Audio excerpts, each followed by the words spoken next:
내가 아주 재밌는 보고서를 발견했어. 폭풍우랑 숫자에 관련된 내용이 엄청 많아. 버틴에게 도움이 될까? 어? 줘봐.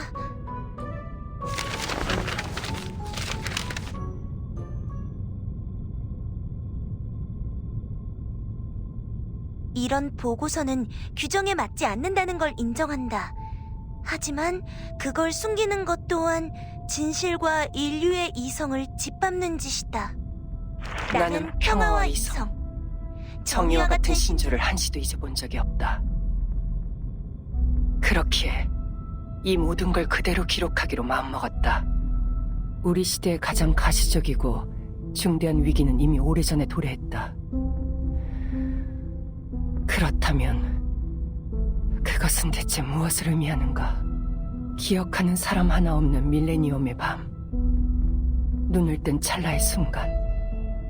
시간은 1996년으로 되돌아갔다. 당시 아무것도 모른 채 무채색의 콘크리트 지붕 밖으로 나왔을 때 우리가 맞이한 건 낯선 시대의 아침 햇살이었다. 전 세계적인 시간의 재난 속에서 우리는 생각지도 않게 살아남았다. 어째서 재단 본부는 1996년으로 돌아가지 않은 걸까? 왜 우리는 바깥 세계에서 과거의 자신을 만난 적이 없는 거지? 지구상에 과거로 되돌아가지 않은 구역이 또 있을까? 이 모든 일의 원인은 무엇일까? 나는 모른다. 아무도 알지 못한다. 그리고 시간이 다시 역행했을 때 우리는 80년대의 그 비를 목도했다.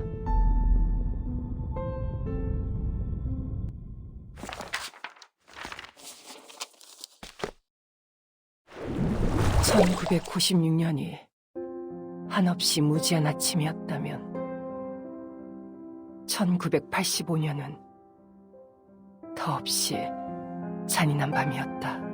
시간이 또 역행할 거라는 건 아무도 예상하지 못했다. 역행이 의미하는 바를 아는 이도 없었다. 아직도 파울리나의 비명이 생생하게 떠오른다. 본부 정문 입구에 쓰러져 한 손만 안전구역에 들어와 있던 파울리나. 그 손엔 약혼 반지가 끼워져 있었지. 우리는 옆에 떨어져 있던 파울리나가 가장 아끼던 파란색 도트 스카프로 남은 유해를 감쌌다. 지금까지도 냉정을 유지하는 동료들이 존경스럽고 무너지기 직전인 마도학자들도 이해가 간다. 내 몸에 흐르는 4분의 1의 마도학자 핏줄과 상관없이 돌이킬 수 없는 거대한 비극 앞에서 보이는 인간의 본능에 공감하는 것뿐이다. 우리는 수많은 동료를 잃었다. 그리고 그들이 남긴 기록 중엔 혈관이 케이블로 변한 기이한 광경이 많이 묘사되어 있었다. 폭풍 후 지나치게 직관적인 이 단어는 그 이후로 사용되기 시작했다. 이 기이한 광경은 그 단어로 지칭할 수 있지만 우리가 느꼈던 당황과 두려움은 무엇으로 칭해야 하는가? 시간을 모르는 사람은 없다. 시간은 본디 과거와 미래를 잇는 직선이어야 한다. 그렇기에 우리는 직선으로 나아간다. 시간은 우리가 우매함에서 벗어나 문명을 일으키고 과학을 발전시키며 인류의 복지를 위해 힘쓰고 거주 환경을 개선하기 위한 조건이다. 우리는 성장의 길로 나아가고 있다고 확신했다. 하지만 그 길은 지금 발밑에서 끊겨버렸다. 우리에게 가장 익숙한 친구 시간이요. 넌 우리를 어디로 데려가려는 거지? 20세기 가장 큰 두 번의 재난 현장으로?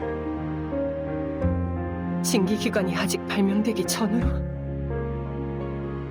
계몽의 서광이 아직 비치지 않는 곳으로? 그럼 우리의 모든 노력은 발전기, 자동차, 고가다리, 전로, 병원, 구호소 이런 것들이 전부 무슨 의미가 있지? 우리는 시간의 외딴 섬에 있는 난민처럼 모든 현대 세계가 소용돌이 아래로 추락하는 모습을 그저 지켜보고 있다. 재단도 수많은 동료를 잃었으나 연구센터는 그보다 더 혼란한 상태였다. 동생은 내가 아는 사람 중 가장 이성적이다. 시대가 다시 역행한 첫째 날, 동생은 차분한 모습으로 이렇게 말했다. 적어도 뉴턴이 얼마나 정확했는지 다시 검증해 볼 수 있겠어. 고전 역학은 시간의 화살을 준 적이 없으니까. 상대성 이론과 양자 역학에도 없어. 그러니 이건 지극히 정상이야. 시간이 앞으로 가든 뒤로 가든 아니면 빙빙 돌며 테이블 축구를 하든 다 물리 법칙에 부합한다고. 심지어 시간을 거슬러 푸엥카레에게 예언상을 줄 수도 있어. 다음날 동생은 과음으로 6층에서 굴러떨어져 죽을 뻔했다. 시공에 관한 기존의 관념이 모두 무너졌다. 우리가 아는 그 어떤 학문에서도 폭풍우에 관한 해석을 찾을 수 없었다. 이건 우리가 계속 틀려왔거나 아니면 세상이 하룻밤 사이에 달라져 버린 거다. 그리고 이 새로운 세상은 과학도 물리학도 통하지 않는다. 독자적으로 검증할 수 없고 이성적으로 이해할 수도 없다. 우리가 정말 계속 틀렸던 걸까? 역사에 추방당한 사람들, 영적 인식을 가졌다고 주장하는 그 마도학자들이 옳았던 건가? 이 혼란을 끝맺는 건 인간이 아니다. 그것이 무엇인지 난 모른다. 그것은 자신이 영원히 쉬지 않는 기계라고 주장하며 우리가 의식이 흐려져 끝없는 형 이상학적 오류에 빠졌다고 비웃었다. 하지만 그것이 가장 중요한 문제를 해결한 것도 사실이다. 그것이 선임한 뒤로 폭풍우 비상 시스템이 구축되었다. 가장 먼저 현재 시대의 모든 지부와 연락을 취해 동원 가능한 인력을 확인했으며 전 세계 관측소를 세우고 다른 폭풍우 면역 구역을 찾았다. 폭풍우의 형성 원인을 추측하기 위해 여러 곳에 작업실이 만들어졌다. 이론적으로 다툼이 끊이지 않았지만 어쨌든 앞으로 한 걸음 더 나아간 것이다. 나도 이 막막함에서 벗어나 보고자 그 임무에 지원했다. 1986년 난 이집트 집으로 발령이 났고 지인 모두가 날 배웅하기 위해 와주었다. 이렇게 떠나면 다시 만나지 못할 거란 걸 우린 알았다. 연구센터에서 비상통신 장치를 지급하긴 했지만 폭풍우가 언제 닥칠지 근처에 대피 장소는 있는지 여전히 알 수 없었으니까 희생은 두렵지 않았다. 그저 아무것도 모른 채 죽는 게 무서울 뿐이었다. 아테네에서 알렉산드리아로 향하는 페리에서 나는 그녀를 만났다. 페리에서는 그 마도학자 무리에게 관심을 갖지 않을 수가 없었다. 10여 명의 사람들이 이상한 패치워크 로브를 입고 있었고 신비주의와 수학이 뒤섞인 괴상한 교리를 신봉했다. 그들과의 대화에 혼란스럽기도 했지만 당시에는 그보다도 벅차오르는 감정을 느꼈다. 그들도 1996년의 폭풍우를 피했고 세상의 이변을 눈치챘다. 밀레니엄 시대에서 온 또 다른 시간 난민들을 만난 거다.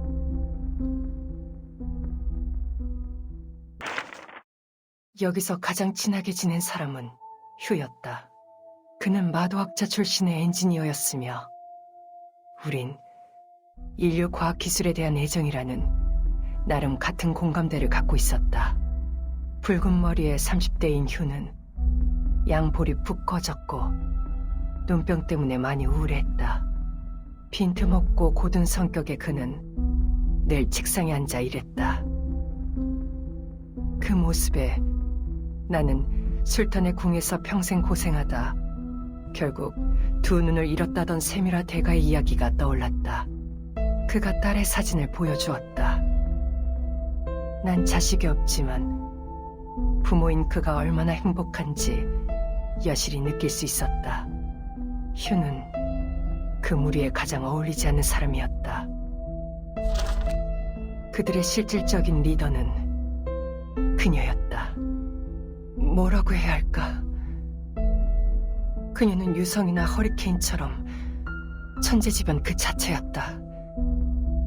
그 이름처럼 단순했지만 또 많은 것을 내포하고 있었다. 부디 나약한 나를 용서해주길 바란다. 지금도 난 여전히 그녀의 이름을 언급하고 싶지 않다. 그것도 이름이라고 할 수 있다면 말이다. 사실 그녀는 정이 많고 다정한 사람이었다. 내가 만나본 미등록 마도학자 중에서 재단에 상당히 우호적인 편이었다. 딸이 있다고 들었지만 그래도 그녀는 꽤 어려 보였다. 그녀는 아이 같은 순수함을 잃지 않았고 내게는 익숙한 천재의 눈빛을 가졌다. 온 세상이 그녀에겐 반짝반짝 빛나는 장난감과 같았다. 처음엔 이러한 소통에 절로 가슴이 벅차올랐다. 우리 모두 이곳에서 무슨 일이 일어난 건지 간절히 알고 싶어 했으니까. 바다에서 표류하던 두 사람이 서로를 단단히 붙든 것처럼 말이다. 하지만 난 그녀의 말을 전혀 알아들을 수 없었다. 인간과 마도학자는 말이 안 통한다든가 하는 그런 문제가 아니었다. 언어 문제가 아닌 건 확실했지만 그런데도 난 그녀의 말을 한마디도 알아들을 수 없었다. 11,567의 모든 인수를 줄줄 읊을 수 있는 사람이 있다면 그 사람이 엄청난 지능을 가졌다는 걸 믿을 수밖에 없을 것이다. 그러나 막상 내가 들은 건 밑도 끝도 없는 논리라고는 찾아볼 수 없는 헛소리뿐이었다. 그녀는 지구한 숫자 천국이 존재하며 만물의 본질이 추상적인 형식으로 영원히 존재한다고 했다. 그리고 시간을 가진 물리 세계는 보석적인 하등품에 불과하며 실제한 적이 없다고 했다. 그렇기에 지금 세계의 혼란보다 중요한 건 지구의 존재에게 무슨 일이 생겼는지 알아내는 것이라고 했다. 이건 현대 수학과 고대 미신의 끔찍한 혼종이었다. 플라톤이 무덤에서 벌떡 일어날 헛소리였으며 오만에 빠진 마도학자의 교만한 예언이었다. 영혼의 숫자라는 운명론적 헛소리는 더 말할 것도 없다. 뉴에이지 운동도 이보다 더 미친 소리를 하진 않았다. 심지어 그녀는 다음번에 역행하는 연도를 알고 있다고 말했다. 하지만 막상 내가 진지하게 묻자 그녀는 이렇게 답했다. 아, 미안해. 내가 맹세한 게 있어서 영혼의 숫자가 없는 사람에겐 증명할 수 없어. 그녀가 날 놀린 건지 아니면 진심이었는지는 잘 모르겠다. 하지만 하늘의 이치를 어떻게 깨달았는지 나에게 알려주고 싶었던 것 같다. 그녀에게 모든 규칙은 논리적 추론보다는 직관적인 통찰의 대상이었다. 혹시 안 보이는 거야? 바로 눈앞에 있잖아. 내가 이해가 안 간다는 말을 30번이나 말하고 나서야 그녀는 아쉬워했다. 차라리 이게 신종 모욕이었다면 좋았을 텐데. 하지만 진짜로 날 열받게 한 건 과학과 실험 방법을 무시하는 그녀의 태도였다. 이론에서 가장 중요하게 생각하는 건 신뢰성과 보편성, 그리고 보급 가능성이었다. 참이라는 것은 근대 과학의 기반이며 이를 통해 우리는 세상을 바꿔나갔다. 하지만 그녀에게 가장 중요한 건 그것에 미적가치였다. 난 그녀와 현 상황에 관한 이야기를 나누었다.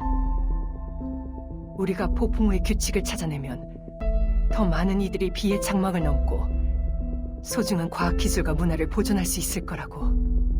이는 쉬운 일이 아니었으며 많은 인력이 필요했기에 난 진심을 담아 그들에게 우리와 함께하자고 요청했다. 하지만 그녀는 잘해봐야 재단이 세력을 키우는 데 도움만 될 뿐이라며 코웃음쳤다. 순수수하게 아름다운 건 전혀 쓸모가 없기 때문이야. 그래서 이 더러운 세상에서도 고결함을 유지하는 거지. 당신들 같은 인간은 그걸로 단도나 계산하긴 하지만. 그녀는 제안을 거절했고 우리의 폭풍우 관측 계획을 폄하했다. 당신들의 그 관측소는 실패할 거야. 한없이 약한 물리세계에 의존하고 있잖아. 당신들의 노력도 해변에 박힌 모처럼 다음 파도에 씻겨 사라지겠지. 당신은 이렇게 답했다. 모래 위에 탑을 쌓는 것처럼 쓸모없는 짓일지는 모르겠지만 그래도 누군가는 해야만 해요. 해변 구석구석 다 돌아보기 전까진 누구도 우리 발밑의 세계가 돌이킬 수 없는 폐허가 됐다고 단언할 수 없으니까. 참 신중하고 이성적인 발언이야. 하지만 이 세상은 이미 폐허에 불과한 걸. 대화는 별 성과 없이 끝나버렸다. 세상을 향한 마도학자의 징후는 대체 어디서 비롯된 걸까? 어쩌면 이 세상에 받아들여진 적이 없기 때문일지도 모르겠다. 그녀는 이런 독한 말을 한 적이 있다. 인간이 의지해온 경험적 세계는 이미 끝났어. 당신들이 우릴 조롱할 때 즐겨 쓰는 표현대로 말하자면 왜 현실을 받아들이지 않지? 하지만 자신이 굳게 믿는 영적 인식과 숫자로 발표된 예언에 관해 그녀는 논리적인 증명을 제시한 적이 없다. 그 이유는 바로 그녀가 어느 돌 앞에서 금원의 맹세를 했기 때문이다. 그래서 여기선 사이비 같은 헛소리밖에 할 수 없는 거다. 그녀는 전두엽의 이상 증상을 신의 뜻으로 착각하는 그 미치광이들과 다를 줄 알았건만 결국 이렇게 되어버렸다. 인류의 이성을 걸고 맹세컨대 난 이 모든 것이 그저 황당무계한 말인 줄로만 알았다. 그날이 오기 전까진.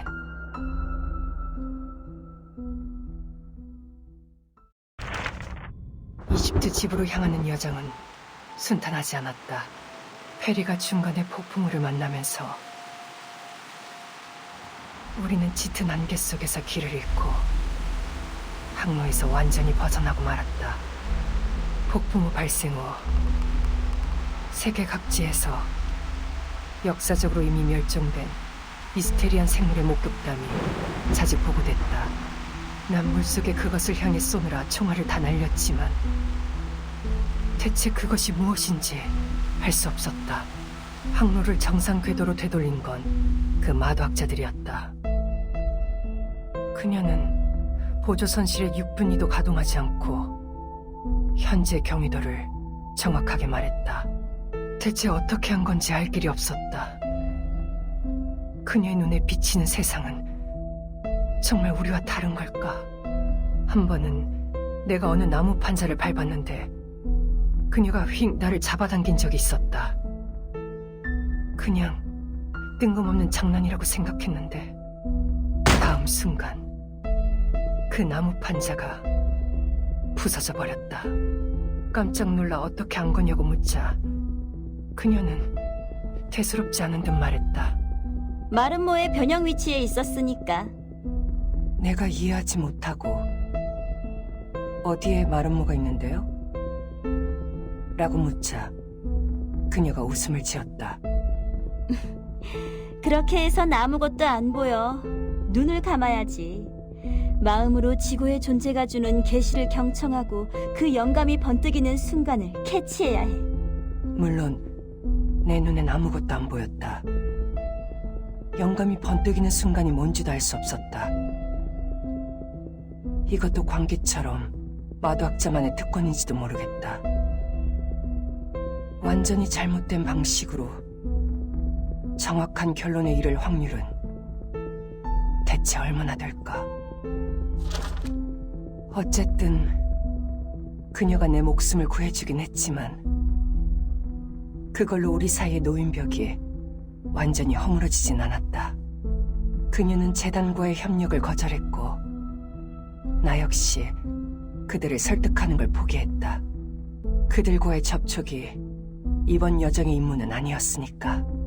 게다가 우리에게 필요한 건 폭풍우 관측 시스템을 구축할 인재지 상황을 더 혼란스럽게 만들 사이비가 아니었다. 그리고 그들의 피난 장소는 마치 내가 마도학자의 비밀을 캐내려 한다고 믿고 있기라도 한 듯 그녀의 입에서 절대 들을 수 없었다. 결국 중재에 나선 휴가 이스탄불에 연락처를 주며 그곳으로 편지를 보내면 된다고 했다. 나는 이집트 지부 사무소에서 반년 남짓 보냈는데 그곳 상황은 예상보다 훨씬 좋지 않았다.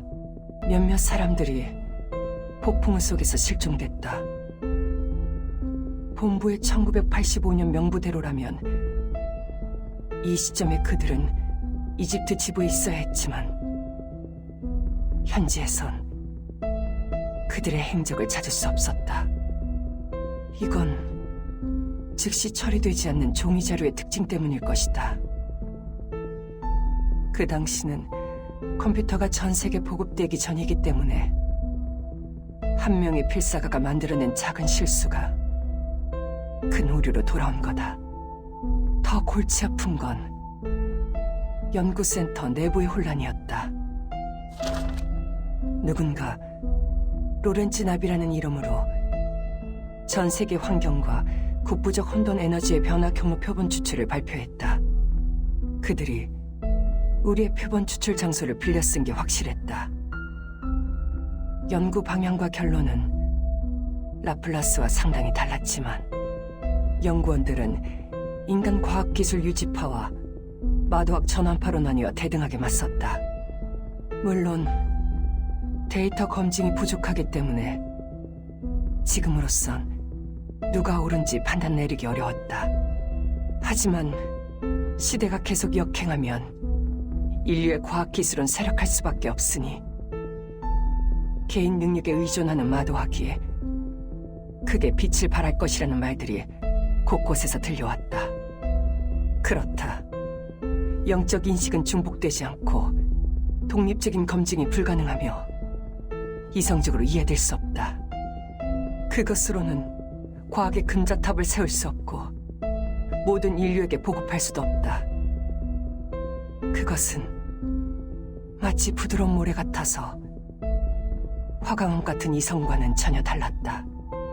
하지만 세계 근간이 말도 안 되게 변해버렸는데 그게 다 무슨 소용이란 말인가?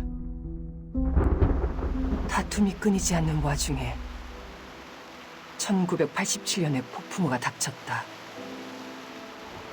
그리고 우리는 24시간 전에 본부로 돌아오라는 통지를 받았다. 하지만 이건 연구센터의 공로가 아니었다. 재건의 손 보로가 폭풍의 정확한 일시를 말한 덕분이었다. 우리의 적, 혈통주의 미치광이들이 우리보다 훨씬 앞서 있던 거다.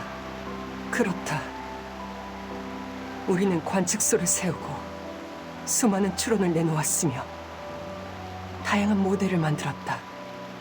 땀 흘리고 희생하며 할 수 있는 모든 노력을 다했다.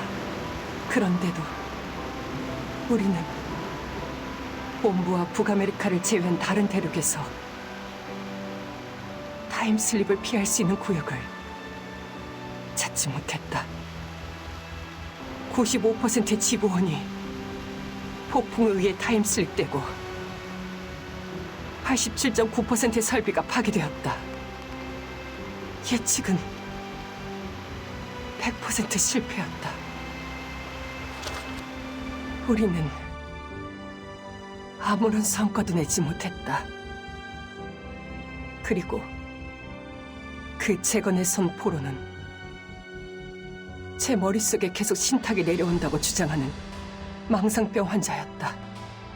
폭풍의 시기를 어떻게 알았냐고 묻자 그가 웃음을 터뜨리며 말했다. 너희는 이게 안 들려? 신께서 너희를 잊으신 모양이지! 그러고는 수갑으로 자기 머리를 내리쳤다. 그렇다. 그는 구제불능의 미치광이었다. 하지만 아이러니하게도 우리가 살아남은 건 바로 그 정신차는 환자의 미친 헛소리 덕분이었다. 전혀 이성적이지 않고 이해할 수 없는 사이비 같은 확언 덕분에. 그렇기에 우리는 물고기가 물속에 있다는 이유로 오늘은 검은 옷을 입고 외출하지 말라는 말을 믿어야 하는 거다. 영원하고 초월적인 추상의 천국이 존재하며 그곳에선 모두의 영혼은 하나의 숫자란 말을 믿어야 하는 거다. 지구에 위대한 존재가 있으며 시간의 흔들림은 그것이 드리워진 그림자일 뿐이란 말을 믿어야 하는 거다. 그렇기에 개인의 목숨은 중요하지 않으며 세상도 불완전한 쓰레기장에 불과하다. 오직 선택받은 자만이 시련을 통과할 수 있다. 평범한 인간은 그저 비의 장막에 쓸려갈 수밖에 없다. 대체 이런 걸 어떻게 믿는단 말인가? 나는 마침내 마음을 굳히고 그녀에게 편지를 썼다. 내 의문에 완벽한 답을 줄 거란 기대는 없었다. 그저 그녀가 이번 폭풍우를 무사히 피했는지 확인하고 싶었을 뿐이다. 그래도 한때 허심탄회하게 마름모에 관한 이야기를 나누던 사이였으니까. 하지만 내가 받은 건 짧은 부고장이었다. 그녀는 죽었습니다. 곧 종이가 화르르 타오르더니 새하얀 채가 되었다. 그리고 그날 새로운 타임키퍼가 나타났다. 그 12살짜리 아이는 홀로 비의 장막 속에서 돌아왔다. 그녀는 우리에게 현재 외부 세계 시각을 알려주었다. 그렇다. 이제야 나는 깨달았다. 그녀가 옳았다는 걸. 바로 눈앞에 있잖아. 하지만 신이시여, 기존의 질서가 무너지고 위대한 법칙도 이미 수명이 다했다면 당신께서는 어찌하여 우리를 이렇게 농락한단 말입니까?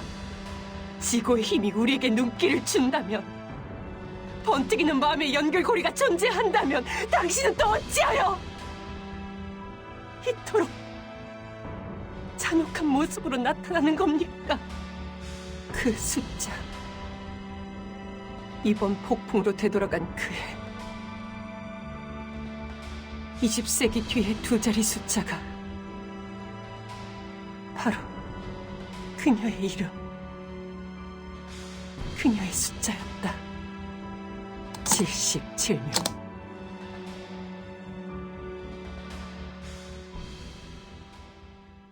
난 이제 확신할 수 있다. 인류의 시대는 이미 끝나버렸다는 것을.